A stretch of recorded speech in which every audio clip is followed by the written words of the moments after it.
Paradise তারা একেবারে যে দ্বিতীয় ম্যাচটা ছিল কালাহারির সেই ম্যাচটাতে খুব চমৎকার পারফর্ম করেছে, বাট তার পরবর্তীতে আমরা ওইরকম স্ট্রং পারফরমেন্স আর দলটার তরফ থেকে দেখিনি। বাট এই মুহূর্তে ম্যাচের দিকে নজর দিতে চাইবো, যেখানে team red Hawks fight initiate করছেন। অপোনেন্টে রয়েছে ডিআরএস গেমিং, ওয়েন্ডমিল। দুটো দলেরই সেম স্পট, তারা এই জায়গাটিতেই নামতে ভালোবাসেন।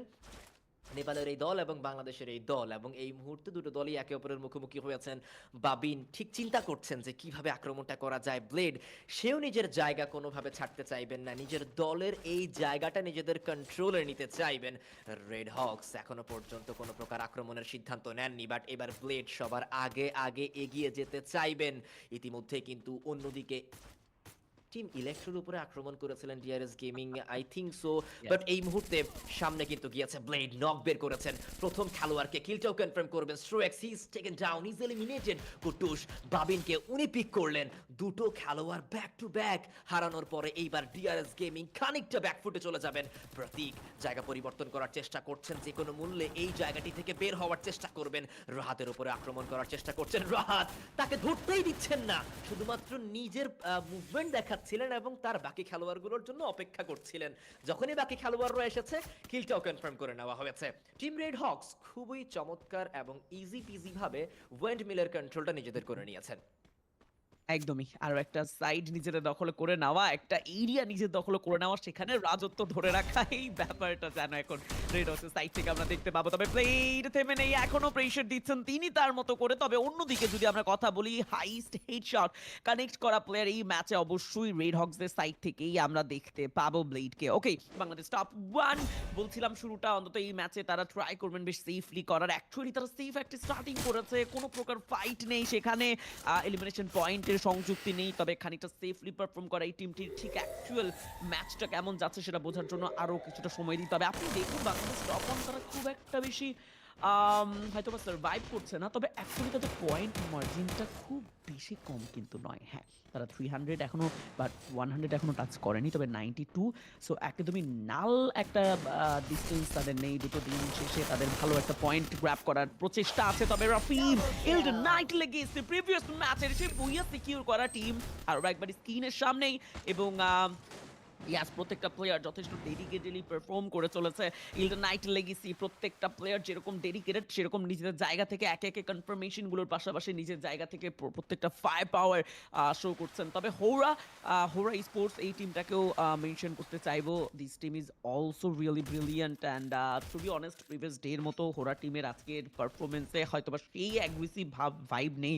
তবে হোরা তারা কনসিস্টেন্সি ওয়াইজ খেলছে, তারা নিজেদের পারফরমেন্সের মধ্যে একটা সাম্যতা রাখতে চায়, এবং সেই ওয়াইজ তারা ছোটখাটো কিছু এলিমিনেশন পয়েন্ট কিছু এটুয়েট ব্যাটল থেকেই মেনলি তাদের পয়েন্টগুলো গ্র্যাব করে। বাট অডিয়েন্স এত এত এত অডিয়েন্সের মাঝে আমার মনে হয় এই যারা আসলে লাইভে কানেক্টেড আছেন তারা প্রত্যেকে কিন্তু চাইলে কমেন্টে প্রেডিক্ট করতে পারেন যে কি মনে হয় তবে পঞ্চম ম্যাচে কি হতে পারে। আমরা কিন্তু কারো একটা ব্যাপার মেনশন করতে চাইবো যারা এই মুহূর্তে লাইভে আছেন, যদিও ব্যাটেল এঙ্গেজড কি বলুন, আমরা ব্যাটেলটা শেষ করি তবে সেই ব্যাপারে কথা বলবো কিনা, কারণ দেখুন জব ব্রেকার কিন্তু কিল্ডা নাইট লেগেসির একেবারেই নিকটে। তবে সেই জায়গায় দ্য কিংকে প্রেশার দেওয়ার চেষ্টায় মিফতায় গিয়ে তো যাবেন, তবে ইলডেন নাইট লেগেসির অবস্থা খুব একটা কি ভালো বলার সুযোগ আছে।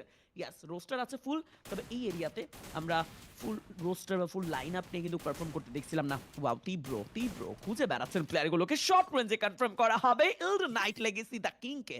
এবং যে ব্যাপারটা নিয়ে আসলে কথা বলতে চাচ্ছিলাম, যারা আমরা এখনো চ্যানেলটিকে সাবস্ক্রাইব করিনি, আমাদের কিন্তু অলরেডি একটা চমৎকার অ্যানাউন্সমেন্ট এসেছে।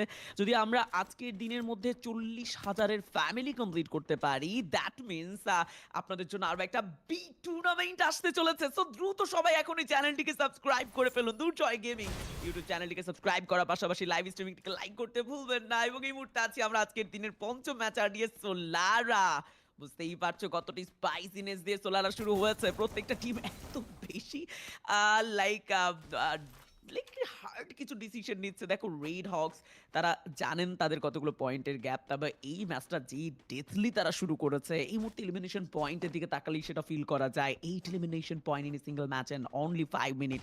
সো বুঝতেই পারছি এই টিমটির এই ম্যাচের ড্রিম আরও বড়, এবং তারা প্রত্যেকটা টিমকে যে চার্জ করবে, প্রেশার দিবে, সেটাও ক্লিয়ারলি বোঝা যাচ্ছে। তবে কি মনে হয় তারা যেই পথে হাঁটছেন সেই দিকে কিন্তু শুধু একটি টিম নয়, লাভা প্যারাডাইসের পাশাপাশি K4 গ্যালাক্টিকও রয়েছে। এন্ট্রিটা কতটা সেফ হতে পারে তাদের জন্য? দেখা যাক, এখনো পর্যন্ত রোটেশনে যেহেতু দল রয়েছে তাই বুঝে শুনেই তাদেরকে কিন্তু এই মুহূর্তে এন্ট্রিটা করতে হবে।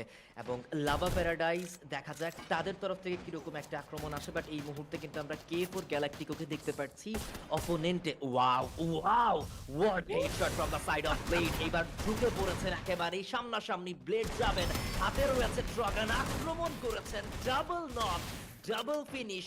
এবার হয়তোবা বের করবেন এই খেলোয়াড়, বাট প্লাবন কাউন্টার অ্যাটাক করতে চাচ্ছেন, ব্লেড নিজের কিলগুলো কনফার্ম করতে পারছেন। ফারহান এখনো পর্যন্ত জীবিত, রাহাতের তরফ থেকে নক এসেছে, কিল কনফার্ম করা হয়েছে, রাহাত কিল কনফার্ম করলেন। রেড হকস বিন্দু পরিমাণের সুযোগ দেননি অপোনেন্ট K4 গ্যালাকটিকোকে। ভাগ্য ভালো যে একজন খেলোয়াড় এই জায়গাটিতে ছিলেন না, না হয় পুরো দল এলিমিনেট হতে পারতেন, কোনো সন্দেহ নেই। কারণ যেইভাবে শুরুতে আক্রমণটা করেছেন, ওপেনিংটা ব্লেড যেভাবে বের করেছিলেন, সেখান থেকে বেঁচে ফেরা it's too tough. But on the other side team infinity elder knight লেগেসিদের উপরে আক্রমণ করলেন। মাহির এক্স নক বের করেছেন, মাহির এক্স উনিও নক হয়েছেন। আর্কিউস he is also taken down. জেনন, ক্রাইমোর, এই দুজন খেলোয়াড় জীবিত। জেনন আক্রমণ করেছেন হাতে থাকা সেই মিলি ওয়েপনটা দিয়েই, এবং সেই ওয়েপন দিয়ে কি আদেও উনি বেশি কিছু করতে পারবেন কিনা, তার কাছে লুটের ঘাটতি রয়েছে, কোনো প্রকার ওয়াল আর তার কাছে নেই। গিয়েছেন ভেন্ডিং মেশিনে, যদি ফ্রিতে কিছু পান তাহলে সেটা লুফে নিতে চাইবেন। ক্রাইমোর উপরে উঠে এসেছেন, মাই ব্যাড, জেনন উপরে উঠে এসেছেন, ক্রাইমোর কভার দিবেন জেননকে, বাট ক্রাইমোর তাকে নক করে দেওয়া হয়েছে। Xenon last man standing, and সেখানে ভাগ্য ভালো যে রিভাইভটা করতে পেরেছেন, আই মিন অপোনেন্টকে সেখানে ফিনিশ করতে পেরেছেন। ডিআরএস গেমিং এখনো পর্যন্ত লড়াইতে তারা থাকবেন। সামনে থাকা টিম ইনফিনিটি তারাও বিপদে, এবং এক্স্যাক্টলি এল্ডার নাইট লেগেসি তাদের জন্য কিন্তু বিপদটা ধীরে ধীরে সৃষ্টি হচ্ছে। একদমই তাদের জন্য বিপদটা ধীরে ধীরে সৃষ্টি হচ্ছে, তবে উত্তর পাবো খুবই দ্রুত। আবারও মেনশন করতে হয়, কারণ বিপদ সৃষ্টি হওয়া সেই জায়গা থেকে বেঁচে ফেরারও সুযোগ আছে ব্যাটল ফিল্ডে। যদিও ইনফিনিটি সেই সুযোগটা তো হাতছাড়া করে নিয়েছে already. Raze Bangladesh top one, ইয়াস, এই টিমগুলোকেও হারাতে হচ্ছে Bangladesh top one. I don't know why man, but Bangladesh top ওয়ানের যেন সেই কমতে নিয়ে আরও একটা ম্যাচ শেষ হলো। ওভারঅল দুটো দিনে 10টি ম্যাচ, আমি সরি 12টি ম্যাচ, যেখানে 12টি ম্যাচ শেষে তাদের পয়েন্ট হয়তো বা দাঁড়াবে 96-এ। তবে সেই জায়গায় নকশিস ব্লেজ শুরু করেছেন আবারও battle. Rafi, cyclone, joker, mango, each and every player প্রত্যেকেই যেন বেশ প্রস্তুতি নিয়েছে এই ম্যাচে আরও একটা বুইয়ার জন্য। ওকে, নকশিস ব্লেজ, হ্যাঁ, প্রেশার তো অবশ্যই আসবে, তবে টিমটি যথেষ্ট ফর্মে আছে এটাও মেনশন করতে চাই। নেপালি টিমটি গেমিং, ওকে, তাদের সাথেই কিন্তু এবার ব্যাটলে জড়াবেন নকশিস ব্লেজ। তবে একই পথে হাঁটছে ইলেকট্রো অ্যান্ড রেড হকস, তাদের মধ্যেও যেন একটা ব্যাটলের সংযুক্তি হবে, এবং সেই জায়গায় অলরেডি কুট্টু শ্যাকের পর একটা M590 কানেকশন শর্ট রেঞ্জে বিদায় দেওয়া থেকে। অ্যান্ড ইলেকট্রো সেখানে যে খুব বেশি ম্যান পাওয়ার অবস্থান করছে এমনটা নয়। দুটো প্লেয়ার, যেখানে একটি প্লেয়ার লং এ রয়েছেন আর একটি প্লেয়ার শর্ট রেঞ্জে, এবং আমরা দেখতে পাবো হয়তো এই মুহূর্তে ব্লেডের সাইড থেকে আরো একটা M590 এন্ড কানেকশন। এই সামিক্সের বিদায়টা লাইক কনফার্ম হবে। যেই শেষ প্লেয়ারটি আছেন তিনি জাস্ট অবস্থান চেঞ্জ করে নিয়েছেন, যতটুকু বুঝতে পারলাম সেই দিকেই কিন্তু ঘাটছে red hawks. So electro be safe বাড়ি, একটা ব্যান্ডিং মেশিন এই মুহূর্তে তাদের হাংরিনেস, এবং ইয়াস, like long jump, long distance cover করে একেবারে 7 সমুদ্র 13 নদী পার করে হয়তো বা তার অপোনেন্টের কাছ থেকে বাঁচার একটা চেষ্টা করবেন। তবে যেই দিকে আসলে অ্যাকচুয়ালি তারা এগোচ্ছেন সেই পথটাও কতটা জটিল, কতটা সহজ সে ব্যাপারে ভাবতে হবে টিমটিকে। লাস্ট ওয়ান অ্যাথলেট, এটা অনেক বেশি চ্যালেঞ্জিং, এবং পঞ্চম match so Lara.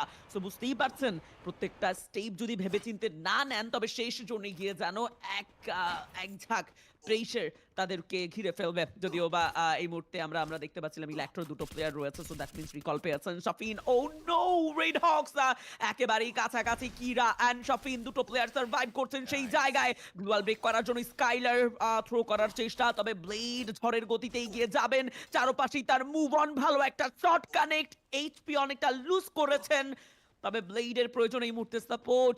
It's a 2v4 battle. আর এইচকে রেড হকস কিরা চার্জ করতে চায় তাকে, অলরেডি কিরার পজিশন রিভিল হয়ে গেছে, তাকে ড্যামেজের চেষ্টা। রেড হকস হয়তোবা শেষ গল্পটা এখানেই টানতে চাইবেন, ডাউন দিবেন কিরা। লাস্ট ওয়ান অ্যাথলেট শাফিন, কোথায় আছেন তিনি? অনেক বড় একটা প্রশ্ন আইডিয়াস, কোথায় আছেন তবে শাফিন? হয়তো আর কিছুক্ষণের মধ্যে আমরা জানতে পারবো, তবে যেখানেই আছেন সুস্থ আছেন, টিমকে বাঁচিয়ে রেখেছেন, এটাই স্বস্তির নিঃশ্বাস।